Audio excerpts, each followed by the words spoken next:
আমরা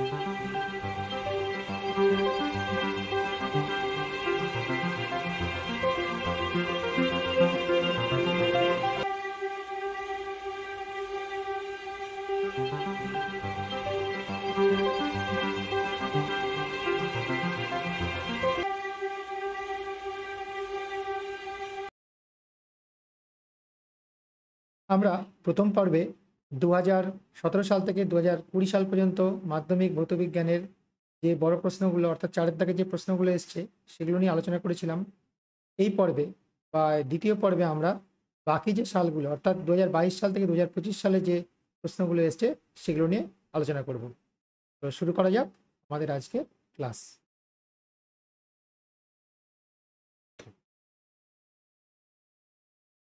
2021 সালের করোনার জন্য পরীক্ষা হয়নি, 2022 সালে কোশ্চেনটা আবার দেখো। 2022 সালে এসছে 240 ভোল্ট 60 ওয়াট ও 240 ভোল্ট 100 ওয়াট রেটিংয়ের বৈদ্যুতিক বাতি শ্রেণী সমবায়ে যুক্ত করা হলে কোন বাতিটি অধিকতর উজ্জ্বলভাবে জ্বলবে? উভয় বাতির ফিলামেন্টের উপাদান একই। দেখো আমরা এখানে যে দুটো ফর্মুলা ইউজ করব সেই ফর্মুলাগুলো আগে লিখি। তাহলে যে বাতিতে ফিলামেন্টে যত বেশি তাপ উৎপন্ন হবে তাহলে সেই বাতিতে তত উজ্জ্বলভাবে জ্বলবে। তাহলে আমাদের উৎপন্ন তাপের যে ফর্মুলা H ইজিক্যাল টু কি ছিল? এসআইতে ফর্মুলা ছিল HI² আর টি। তো সিজিএস হলে আমার এটা ছিল সিজিএস হলে এটার ফর্মুলা ছিল 1/J বা 0.24 দিয়ে একটা গুণ করতে হয়, অর্থাৎ উৎপন্ন তাপ সমানুপাতিক কি আর। তাহলে যখন আমি শ্রেণী সমবায়ে যুক্ত করব, শ্রেণী সমবায়ে যুক্ত করলে দুটো বাতির মধ্যে দিয়ে কিন্তু তড়িৎ প্রবাহ একই হবে। এর কারণটা তোমরা দেখো, এরকমভাবে আমাকে যুক্ত করতে হবে। ধরুন এটা একটা বাতি, এটা একটা বাতি শ্রেণী সমবায়ে যুক্ত করেছি একটা ব্যাটারির মধ্যে দিয়ে। তাহলে যে কারেন্ট আমার যে যাচ্ছে এটা এই বাতির মধ্যে দিয়েও যাবে, এই বাতির মধ্যে দিয়েও যাবে, অর্থাৎ দুটোর মধ্যে দিয়ে তড়িৎ প্রবাহ মাত্রার মানটা কিন্তু সমান। এইবার তাহলে যদি আই সমান হয়, এই যে আই সমান আর টি সমান হয়, তাহলে এই সমানুপাতিক কি আসছে? আর আসছে। তাহলে যে বাতির রোধ যত বেশি হবে সেই বাতির উজ্জ্বলতা তত বেশি হবে। এবার আমার কাজ কি হবে? দুটো বাতির রোধ নির্ণয় করা। তাহলে রোধের জন্য আমি বারবার দেখাচ্ছি। তাহলে রোধের জন্য আমরা এখানে কি ইউজ করব? পি ইজিক্যাল টু V²/R বা R ইজিক্যাল টু V²/P। তাহলে এই ফর্মুলা আমরা ইউজ করে দুটো বাতির রোধ এবার আমরা নির্ণয় করব। দেখা যাক। R1 প্রথম বাতির রোধ হবে 240 ভোল্ট, মানে 240² P হচ্ছে 60। তো এটা করলে আমার যেটা আসবে সেটা হচ্ছে করে রেখেছি 960 ওহম। আর দ্বিতীয় বাতির রোধ আসবে 240² 100, এটা করলে আসবে 576 ওহম। তাহলে প্রথম বাতির রোধ 960 ওহম, দ্বিতীয় বাতির রোধ 576 ওহম। তাহলে রোধ যার বেশি সে উজ্জ্বলভাবে জ্বলবে। তাহলে প্রথম বাতি বেশি উজ্জ্বল ভাবে জ্বলবে। তো দেখো তাহলে কিন্তু যখন আমি কোনো বাতি অর্থাৎ 240 ভোল্ট 60 ওয়াটের বাতি আর 240 ভোল্ট 100 ওয়াটের বাতি, তাহলে আমরা যদি সমান্তরাল সমবায়ে লাগাতাম দুক্ষেত্রেই আমার বিভব 240 ভোল্ট হতো, সেক্ষেত্রে 60 ওয়াটের বাতি 60 ওয়াট দিত, 100 ওয়াটের বাতি 100 ওয়াট দিত। কিন্তু যখনই আমি ওই দুটো বাতিকে শ্রেণী সমবায়ে লাগাবো তাহলে দেখো যার ওয়াটেজ কম, মানে যার ওয়াটেজ কম, তার 60 ওয়াটের বাতিটা কিন্তু শ্রেণী সমবায়ে বেশি জ্বলবে। তো আমি চাইলে এর কত 60 ওয়াটের বাতিটা কত ওয়াট দেবে সেটা আমরা হিসাব করতে পারি। তো যেহেতু এখানে চাইনি, আমার এটা করছি না, তা তোমাদের ওয়ার্কিং ফর্মুলাটা বলে দিই। তো ওয়ার্কিং ফর্মুলাটা হচ্ছে, তোমরা প্রথমে আই বার করে নেবে, ঠিক আছে? এই রোদ দুটো পেয়ে গেছো, 576। তো রোদ দুটোকে যেহেতু পেয়ে গেছো, তাহলে রোদ বার করে নিলে কারেন্ট পেয়ে যাবে আই স্কোয়ার আর টিতে, বা ভি স্কোয়ার আই স্কোয়ার আর, এই ফর্মুলায় বসিয়ে দিলে কিন্তু আমরা শ্রেণী সমবায় লাগালে কতটাকে উজ্জ্বলভাবে জ্বলবে, সরি কার কত ক্ষমতা ব্যয় হবে, সেটা আমরা এইভাবে হিসাব করতে পারি। এটা আমি নেক্সট কোনো ক্লাসে তোমাদের আমি দেখিয়ে দেবো। তো এখানে আমার এখানে প্রাসঙ্গিক নয় এটা। এখানে 2022 সালের যে অথবার কোশ্চেনটা এসছে সেটা এবার দেখো। 5 ওহম আভ্যন্তরীণ রোধ ও 2 ভোল্ট তড়িৎচালক বল বিশিষ্ট একটি তড়িৎ কোষকে 15 ওহম রোধের সঙ্গে যুক্ত করা হলো। কোষের প্রান্তদ্বয়ের মধ্যে বিভব প্রভেদ কত হবে নির্ণয় করো। প্রথমে সার্কিট ডায়াগ্রামটা আমি এঁকে বোঝাই বিষয়টা। তো একটা রোধ, এটা আমার বাইরের রোধ, এটা কত বলেছে 15 ওহম, এই যে এই রোধ, এইটা আমরা যোগ করেছি একটা ব্যাটারি, যার আভ্যন্তরীণ রোধ আসছে 5 ওহম। এই যে 5 ওহম রোধটা দেখতে পাচ্ছ, এই 5 ওহম রোধটা কিন্তু ব্যাটারির ভেতরে, ব্যাটারির বাইরে কিন্তু না, ঠিক আছে? তাহলে ব্যাটারির প্রান্তে যে ভোল্টেজ পাবো, এটা যদি এটা এ হয়, এটা যদি বি হয়, এই প্রান্তটা যদি বি হয়, তাহলে ব্যাটারির দু প্রান্তে রোধ হবে ভিএবি, ঠিক আছে? তাহলে ব্যাটারির দু প্রান্তে রোধ হবে ভিএবি। তাহলে আমাদের অ্যাকচুয়ালি ভিএবিটা নির্ণয় করতে হবে। ভিএবি কত, কারণ এই যে এই অংশটা কিন্তু ব্যাটারির ভেতরেই আছে। তাহলে প্রথমে এর জন্য আমাকে যেটা করতে হবে, সেটা আমাকে কারেন্ট বার করতে হবে। তাহলে কারেন্ট বার করা যাক। তাহলে আমার তুল্য রোধ যেটা, আমার টোটাল রোধ, আমার যেখানে যে রোধটা আসছে, মোট রোধ, এটা হচ্ছে 15 প্লাস 5, এত ওহম বা 20 ওহম। এই যে শ্রেণী সমবায় আছে এই রোধটা, এই রোধটা। তাহলে আমরা V equal to I R formula use করব, বা আই আমার আসছে, ভি হচ্ছে কত 2 ভোল্ট, আর আর আমরা পেলাম 20 ভোল্ট। তাহলে এটা কেটে গেল 1/10 অ্যাম্পিয়ার। এবার কারেন্ট আমরা বার করে ফেললাম। তাহলে এইবার আমরা ভিএবি বার করবো। ভিএবি একদম সহজ। তাহলে এখানকার রোধ আমরা জানি 15 ওহম, আর এর মধ্যে দিয়ে কারেন্ট যাচ্ছে 1/10 অ্যাম্পিয়ার। তাহলে ভি ইজিক্যাল টু আই আর, এইটাই পুট করে দেবো। আই কত বেরিয়েছে 1/10, আর আর বেরিয়েছে আমার 15,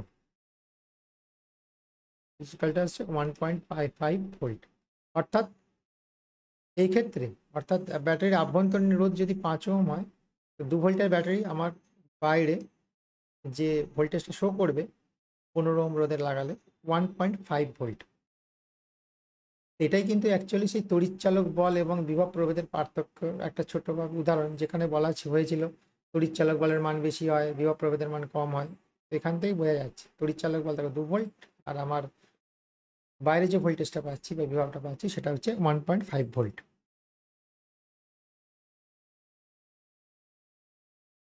দু সালে অনেকগুলো প্রশ্ন এসেছিল, কারণ 2022 সালে মাধ্যমিক রিডিউস সিলেবাসে পরীক্ষা হয়েছিল।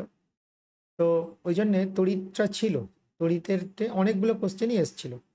তো দেখো 4.7 একটা কোশ্চেন এসেছিল, ইলেকট্রিক মোটর কোন শক্তি কোন শক্তিতে রূপান্তরিত হয়? গৃহস্থলী বৈদ্যুতিক লাইনে বৈদ্যুতিক বাতি, বৈদ্যুতিক পাখা, রেফ্রিজারেটর ইত্যাদি সমান্তরাল সমবায়ে যুক্ত থাকে কেন? তো ইলেকট্রিক মোটরে তড়িৎ শক্তি, ইলেকট্রিক মোটরে এটা হচ্ছে অ্যান্সারটা হবে তড়িৎ শক্তি রূপান্তরিত হয় যান্ত্রিক শক্তি।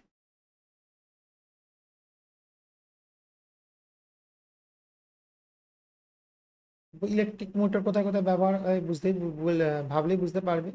পাখা, গাড়ি, ঠিক আছে, ওখানে কি হয় তড়িৎ শক্তি কি হয় যান্ত্রিক শক্তিতে রূপান্তরিত হয়।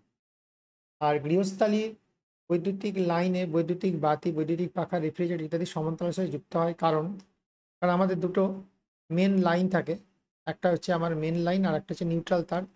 আমার যে কোনো কানেকশান এখান থেকে একটা নিই, এটা এরমভাবে নিতে হয়, আর এখান থেকে একটা নিই, তো এইভাবে আমরা কানেকশানগুলো নিই। এর কারণটা আছে প্রত্যেকটা প্রত্যেকটা যন্ত্রের অ্যাক্রসে আমার কত দিতে হবে, একটা নির্দিষ্ট ভোল্টেজ দিতে হবে 220 ভোল্ট। তো যদি শ্রেণী সমবায় লাগাই তাহলে কিন্তু ওই বিভবটা আমরা পাবো না। তো সমান্তরাল সমবায় লাগালেই কিন্তু আমরা ওই বিভবটা পাবো, কারণ আমরা জানি সমান্তরাল সমবায় রোধের অ্যাক্রসের ভোল্টেজটা কি থাকে, ধ্রুবক থাকে। ঠিক আছে, তো সেই জন্য কিন্তু গৃহস্থালির বৈদ্যুতিক বাতি, বৈদ্যুতিক পাখা ইত্যাদি সমান্তরাল সমবায় যুক্ত করা থাকে। তাহলে এই ছবিটা অ্যাকচুয়ালি কিন্তু এর ইকুইভ্যালেন্ট হচ্ছে এইদিকে একটা তার, এদিকে তার, তার অ্যাক্রসে এই যে বিভিন্নভাবে আমরা, এটা একটা মেন লাইন থাকে, একটা নিউট্রাল লাইন থাকে। তাহলে দেখো ভোল্টেজটা কিন্তু আমরা প্রত্যেকটা রোধের অ্যাক্রসে বা প্রত্যেকটা যন্ত্রের অ্যাক্রসে কিন্তু একই থাকছে। আর শ্রেণী সমবায় যুক্ত করলে তাহলে এই যে এরকমভাবে যুক্ত করতে হতো। ঠিক আছে, তো সেক্ষেত্রে কিন্তু আমার প্রত্যেকটার আলাদা আলাদা বিভব হয়ে যেত। 2022 সালে আরেকটা কোশ্চেন এসছে 4.8-এ, ওহমের সূত্রটি বিবৃত করো। এটা খুবই সহজ। উষ্ণতা এবং অন্যান্য ভৌত অবস্থা অপরিবর্তিত থাকলে কোনো পরিবাহী দুপ্রান্তের ভেতর দিয়ে তড়িৎ প্রবাহ মাত্রা ওই দুপ্রান্তের বিভব প্রভেদের সমানুপাতিক। এটা তোমরা যে কোনো স্ট্যান্ডার্ড বইতে পেয়ে যাবে, সুতরাং এটা নিয়ে আমি আর বেশি আলোচনা করছি না।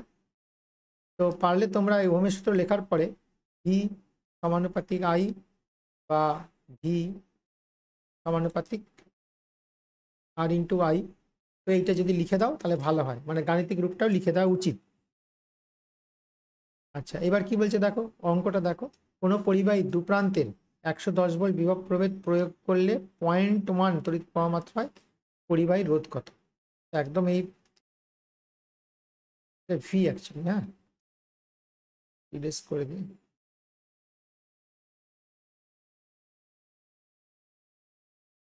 ভি, তো আমাদের এটা একটা সিম্পল অঙ্ক, এখানে বসিয়ে দিলেই পেয়ে যাবো। তাহলে আর সমান সমান আসছে ভি বাই আই।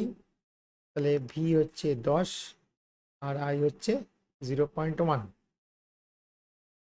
তাহলে এটা উঠে গেলে 10 হবে, তাহলে 100 ওহম। তাহলে রোধ হচ্ছে 100 ওহম। 2023 সালের কোশ্চেন দেখো। সমদৈর্ঘ্যে দুটি ধাতব তার এ ও বি একই পদার্থ দিয়ে তৈরি। এ তারটির ব্যাসার্ধ বি তারটির ব্যাসার্ধের দ্বিগুণ। তার দুটির রোধের অনুপাত কত? একদম সিম্পল একটা অঙ্ক, আমরা অনেকবারই করেছি। এখানে ওয়ার্কিং ফর্মুলা হচ্ছে R is equal to rho L by A. তো রো এল বাই, এখানে প্রস্থচ্ছেদ বসাবো পাই আর স্কয়ার, কারণ আমরা জানি এ হচ্ছে পাই আর স্কয়ার, আমরা জানি। তাহলে আর এ, তাহলে সমদৈর্ঘ্য বলেছে, তাহলে একটা রোধ ধরে নাও R1, আর একটা রোধ অন্য কালার ইউজ করি আমি, তাহলে সুবিধা হবে। তাহলে একটার রোধ হচ্ছে ধরে নাও R1, সেক্ষেত্রে আমি ফর্মুলাটা লিখে নিই, রো এল বাই A1, আর একটা রোধ হচ্ছে R2, তো সেক্ষেত্রে আমরা ধরে নিই রো এল বাই A2। আর এটা যদি আমরা এ বি লিখে নিই তাহলে সব থেকে ভালো হয়, এ হচ্ছে বি। এ তারটির ব্যাসার্ধ বি তারটির ব্যাসার্ধের দ্বিগুণ। তাহলে বি তারের ব্যাসার্ধ ধরে নাও আর, সুতরাং এ তারের ব্যাসার্ধ কত হবে 2r। তাহলে এক্ষেত্রে আমার আসবে rho L by pi 2r তার স্কোয়ার। এক্ষেত্রে আসবে আমার rho L by pi R square. তাহলে আর এ বাই আর বি মানগুলো বসাই, rho L by pi into 4r square, rho L by pi into R square. Rho L কেটে গেল, পাই পাই কেটে গেল, আর আর স্কোয়ার কেটে গেল, তাহলে 1/4। তাহলে আর A is to R B equal to 1:4। তাহলে এই হচ্ছে 2023-এর 4.6 যে অঙ্কটা এসেছিল তার অ্যান্সার। এবার 2023 সালে একটা কোশ্চেন এসেছিল, এইরকম ধরনের কোশ্চেন আমি আগেও তোমাদের পড়িয়েছি। এটা হচ্ছে একটি বাড়িতে 3টে 220 ভোল্ট 60 ওয়াটের বৈদ্যুতিক বাতি, 2টি 220 ভোল্ট 100 ওয়াটের বৈদ্যুতিক পাখা আছে। বাতিগুলি দিনে 2 ঘন্টা করে জ্বললে এবং পাখাগুলি দিনে 10 ঘন্টা করে চললে বিওটি এককে প্রতি 5 টাকা খরচ হলে 30 দিনে বিদ্যুতের জন্য কত খরচ হবে? খুবই একটা ইম্পর্টেন্ট অঙ্ক। তো প্রথমে আমরা লিখে নেব বাতির জন্য প্রতিদিন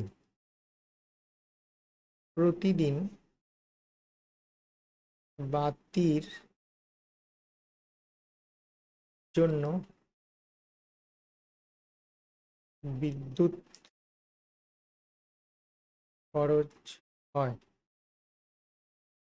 কত ওয়াটের বাতি? 60 ওয়াটের বাতি। লিখে নেব 60 ওয়াট। কটা বাতি? 3টে।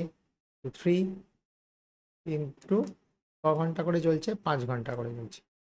5/1000, 1000 দিয়ে ভাগ করলে আমার বিওটি একক চলে আসে, অর্থাৎ কিলোওয়াট ঘন্টা চলে আসে। তাহলে এটা আমরা যদি হিসাব করি তাহলে আমরা পাবো 0.9 ইউনিট বা বিওটি। ঠিক আছে। আচ্ছা, এবার প্রতিদিন পাখার জন্য বিদ্যুৎ খরচ হয় একইভাবে লিখে নেব। কত ওয়াটের পাখা? 100 ওয়াট। কটা আছে? 2টো, চলে 10 ঘন্টা বাই 1000। এটা করলে আমার আসবে 2 ইউনিট বা 2 বিওটি। তাহলে প্রতিদিন মোট বিদ্যুৎ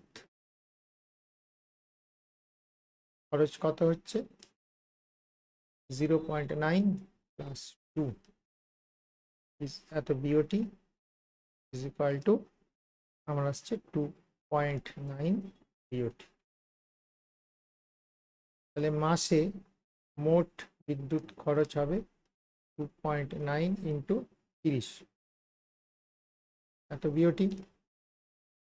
তাহলে মাসে বিদ্যুতের জন্য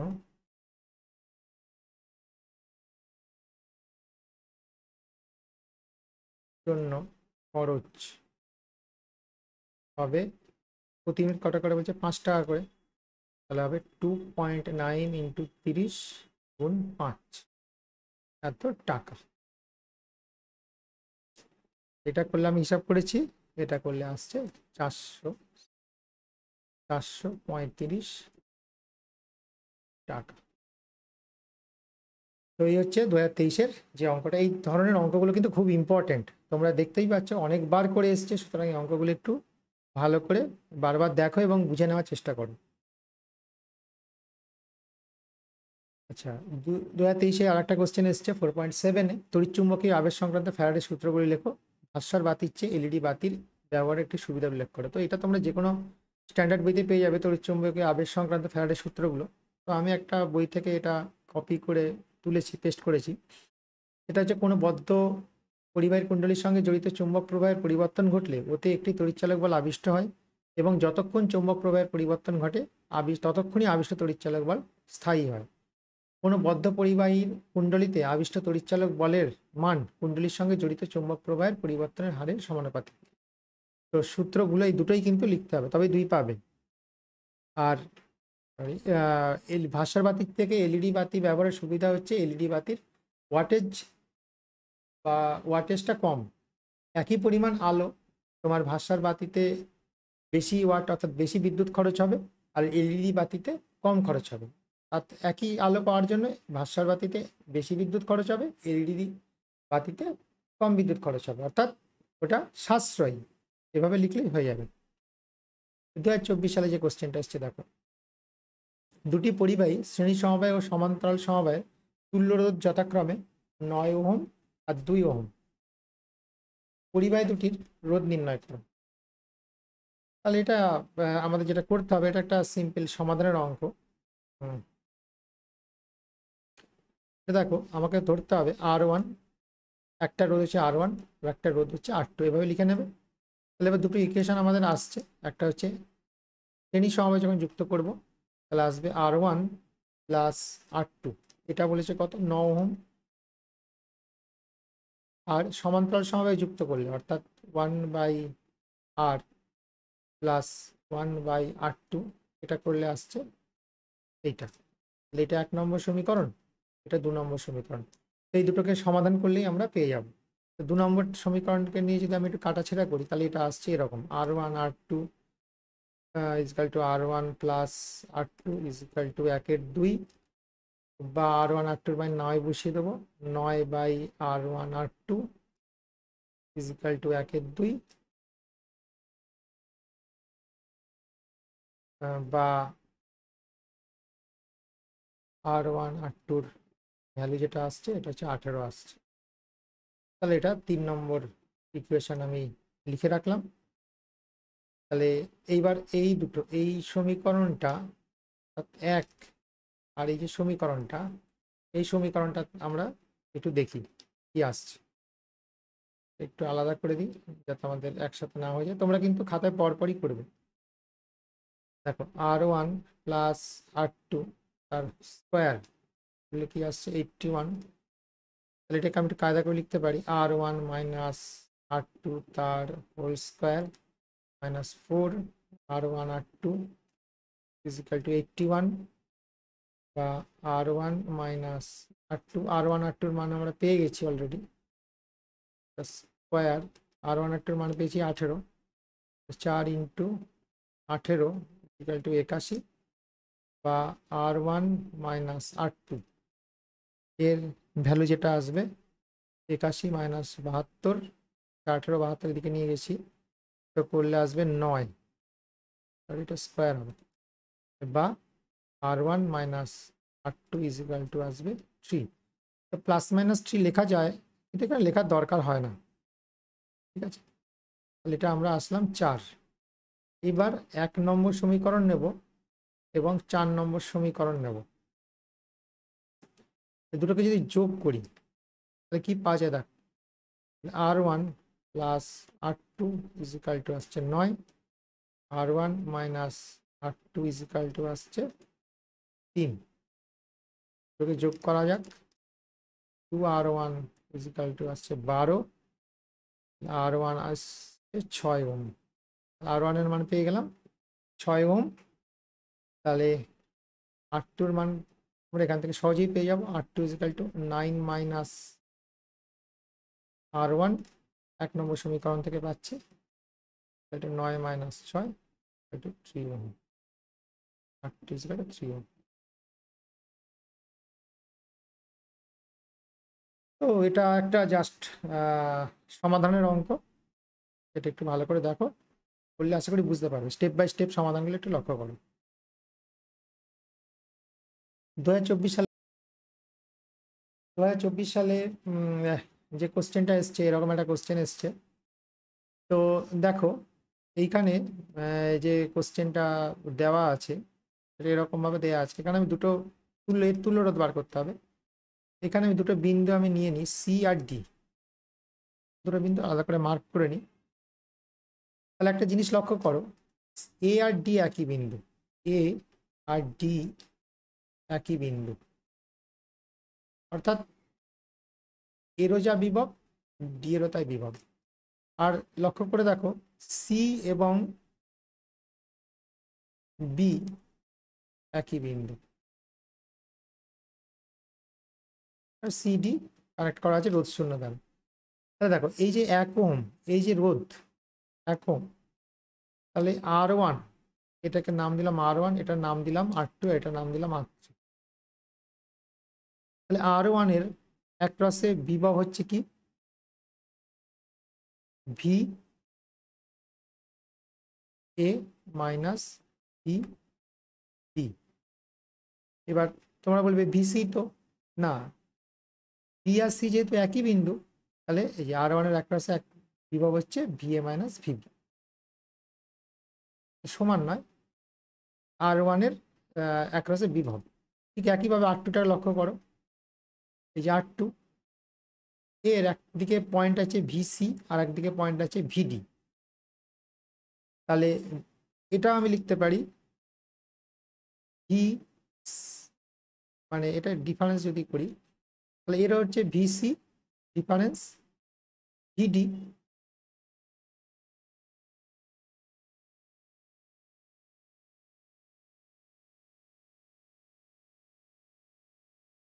ভিডি। তাহলে এটা কি লিখতে পারি দেখো, ভিএ ভিসি মানে আমার ভিবি বিন্দু, ভিবি ডিফারেন্স ভিএ।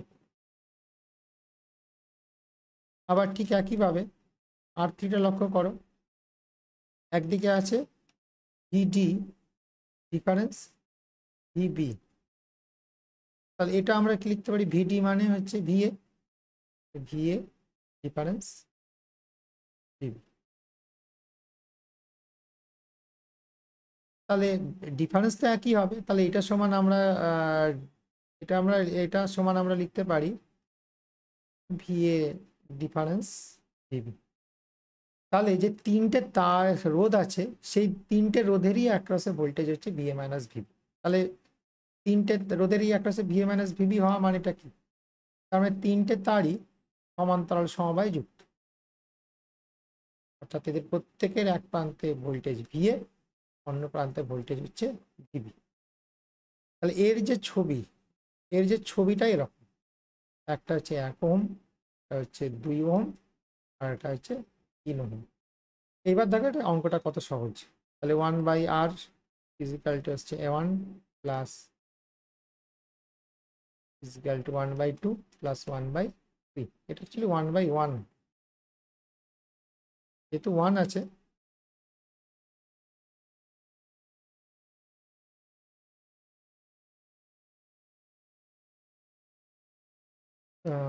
তাহলে এটা আমরা লিখতে পারি 1/1, মুছছে না কেন জানি না। তাহলে এর লসাগু হবে 6 প্লাস 3 প্লাস 2, এটা করলে আসছে 3 আর 2 5, 6 আর 5 11, তাহলে 11/6 বা আর ইজিক্যালটা আসছে 5/11 ওহম। তো এই হচ্ছে অঙ্ক, এটা কিন্তু সহজ অঙ্ক, ঠিক আছে। তো তোমাদের এত কিছু লেখার দরকার নেই, এটা জাস্ট আমি বোঝানোর জন্য বললাম। তোমরা ডাইরেক্ট এখান থেকে এই ছবিটা আঁকবে, এই ছবিটা আঁকবে, এই ডাইরেক্ট এখান থেকে এই ছবিটা এঁকে সরাসরি অঙ্কটা করে দেবে। ডায়নামো বৈদ্যুতিক মোটরের পার্থক্য লেখো, আর্থিং কি। তো ডায়নামো বৈদ্যুতিক মোটরের পার্থক্য দুটো লিখলেই হবে।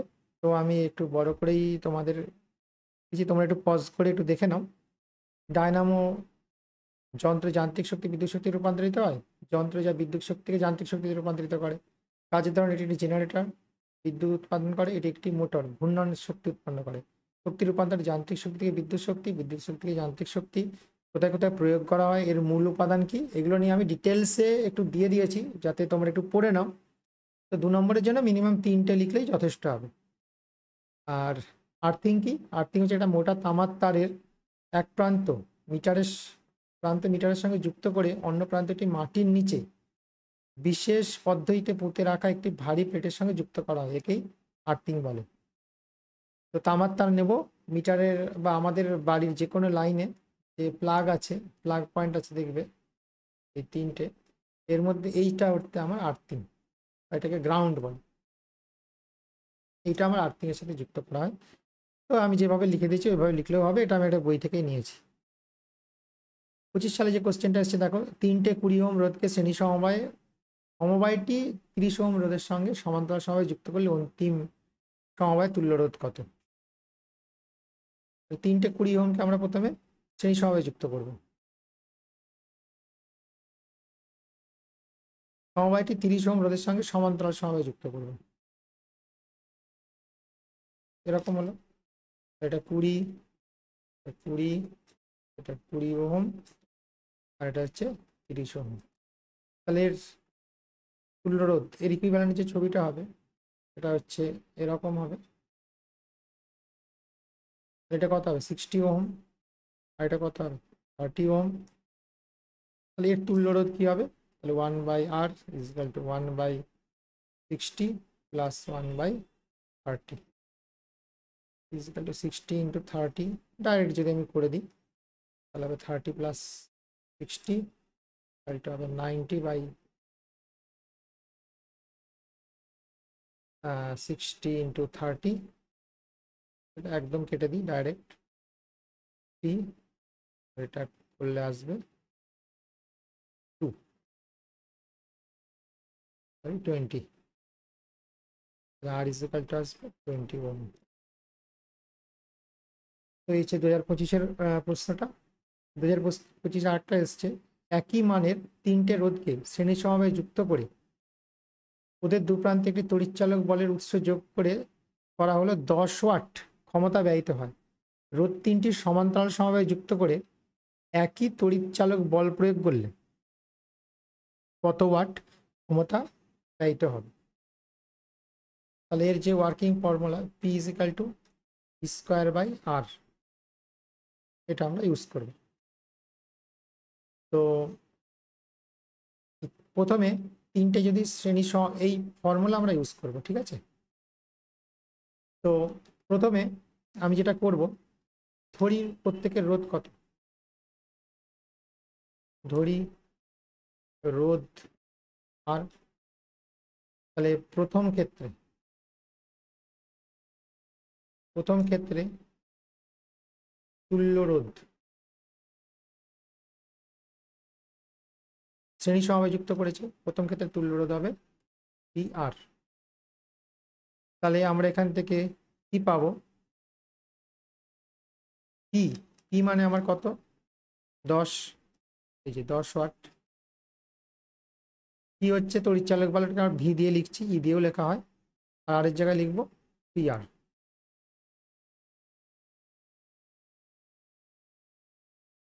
তো এইটাকে আমরা 1 নম্বর সমীকরণ দিয়ে রাখলাম।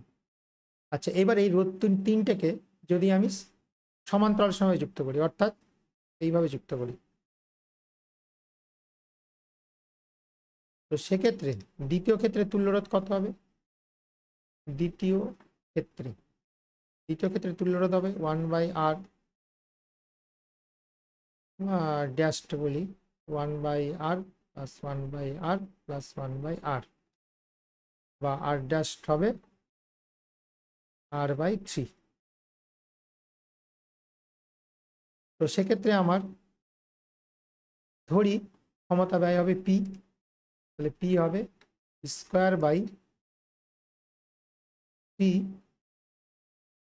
সরি এখানে পি স্কোয়ার বাই আর, আরটা হবে আর বাই পি।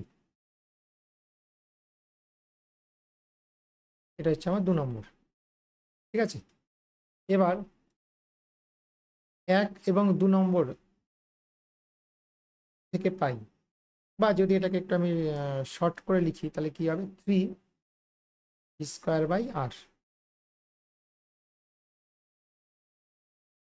তাহলে এখান থেকে 1 নম্বর থেকে আমরা কি লিখতে পারি, এখান থেকে আমরা লিখতে পারি square by R equal to 30, এই যে সমীকরণ V square by R equal to 30, তাহলে 3 into 30, V square by R এর মানটা আমরা বসিয়ে দিচ্ছি এখান থেকে, এই যে এখান থেকে বসিয়ে দিলাম, তাহলে কত হবে 90, তাহলে 90 ওয়াট, তাহলে পি ইজিক্যাল টু হবে 90 ওয়াট। অর্থাৎ আমরা যদি তিনটে রোধকে একই মানে রোধকে একবার সমান শ্রেণী সমবায়ে যুক্ত করি 10 ওয়াট পাবো, সমান্তরাল সমবায়ে যুক্ত করলে 90 ওয়াট পাবো। লেঞ্জের সূত্রটি লেখো, লেঞ্জের সূত্রটি যে শক্তি সংরক্ষণ সূত্র মেনে চলে যুক্তি দাও। তো লেঞ্জের সূত্র হচ্ছে এইটা, তড়িৎচুম্বকীয় আবেশের ক্ষেত্রে আবিষ্ট তড়িৎ প্রবাহ এমন একটি অভিমুখ হবে যাতে যে কারণে প্রবাহ সৃষ্টি হয়, প্রবাহ সর্বদা সেই কারণকে বাধা দেয়। আর এটা হচ্ছে লেঞ্জের শক্তি সূত্র, এই সংরক্ষণ সূত্র মেনে চলে, তার জন্য এটা। তড়িৎচুম্বকীয় আবেশের ঘটনা থেকে জানা যায় যে কোনো চুম্বক ও কুণ্ডলীর মধ্যে আপেক্ষিক গতি থাকলে কুণ্ডলীতে একটি তড়িৎ প্রবাহ আবিষ্ট হয়। পরীক্ষা করে দেখা গেছে কুণ্ডলীর কাছে এর থেকে দূরে চুম্বককে নিয়ে যেতে হলে সর্বদাই বাধার সম্মুখীন হতে হয়। ফলে চুম্বক ও কুণ্ডলীর মধ্যে আপেক্ষিক গতি বজায় রাখতে হলে এই বাধার বিরুদ্ধে কার্য করতে হয়। এই কার্যই কুণ্ডলীকে তড়িৎ শক্তি রূপে আত্মপ্রকাশ করে, অর্থাৎ শক্তি সংরক্ষণ নীতি বজায় থাকে। লেঞ্জের সূত্রেও বলা হয়েছে যে আবিষ্ট তড়িৎচালক বলের অভিমুখ এমনই হয় যেন তা বর্তনীর তড়িৎ প্রবাহ সৃষ্টির কারণকে বাধা দেয়। লেঞ্জের সূত্রটি এই জন্যই শক্তি সংরক্ষণ নীতির সমর্থক। তো দুটোই তোমরা যে কোনো স্ট্যান্ডার্ড বই ফলো করলেও পেয়ে যাবে। তাও যদি না পাও তার জন্য আমি এটা দিয়েছি, তো এটা একটু পজ করো, পজ করে তোমরা নোট ডাউন করে নাও। তো এই ছিল আমাদের চলতড়িতের যে 2017 সাল থেকে 2025 সাল পর্যন্ত যে প্রশ্নগুলো এসছে সেগুলো নিয়ে আলোচনা। তোমরা প্রত্যেকটা প্রশ্ন একটু মন দিয়ে দেখো। তো তোমরা দেখতেই পাচ্ছ যে 2017 সাল থেকে 2025 সাল পর্যন্ত অনেক কোশ্চেনই রিপিট হয়েছে। তো সুতরাং এগুলো একটু ভালো করে দেখো। আর বিশেষ করে যে অঙ্কগুলো করলাম, এই অঙ্কগুলো কিন্তু নিউম্যারিক্সগুলো আলাদা হলেও অঙ্কগুলো আলাদা হলেও কিন্তু ধরনটা কিন্তু একই। সুতরাং তোমরা এগুলো একটু ভালো করে দেখো, যেগুলো বুঝতে পারবে না একটু পজ করে করে দেখো। তো এই ছিল আমাদের সমাধান।